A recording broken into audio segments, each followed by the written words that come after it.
When you pull into Plains, it's like you haven't left the late 1970s. There are all kinds of things that remind you that the 39th president is from here. Even this peanut is meant to mimic his big smile. But what you don't see is how President Carter wove himself into the fabric of this town, long before he sat in the White House and long after he came home to Plains in 1981. The voice said, "This is Jimmy Carter, and we wondered if you were going to be home this afternoon." And I thought, oh my gosh, we're just crazy little Vermonters. What do we deserve this for? When Marilyn and her husband moved to Plains, it was the Carters that brought gift bags and popped in just to say hello. In the gift bags we had, for myself, I had a box of note cards, and they were pictures of his paintings. Marilyn volunteers at the Jimmy Carter National Historic Site, which is where he attended school as a child and graduated as a teenager. It makes volunteering here a whole lot easier to think that what I do is reaching out and trying to share with other people the kindness that the Carters have and the peace that they bring.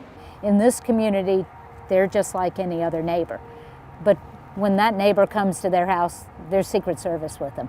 Jill Stuckey runs the historic site and is good friends with the Carters. When her husband passed away, the Carters provided comfort. He gave a eulogy at my husband's funeral. Was at my house.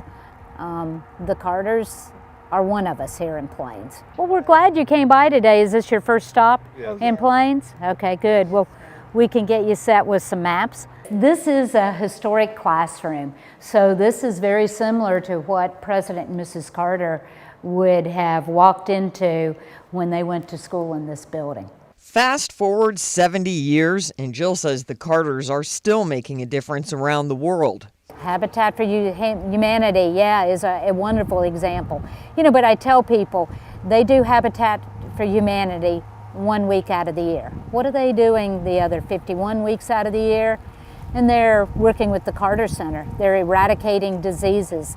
They're trying to promote fair, free elections.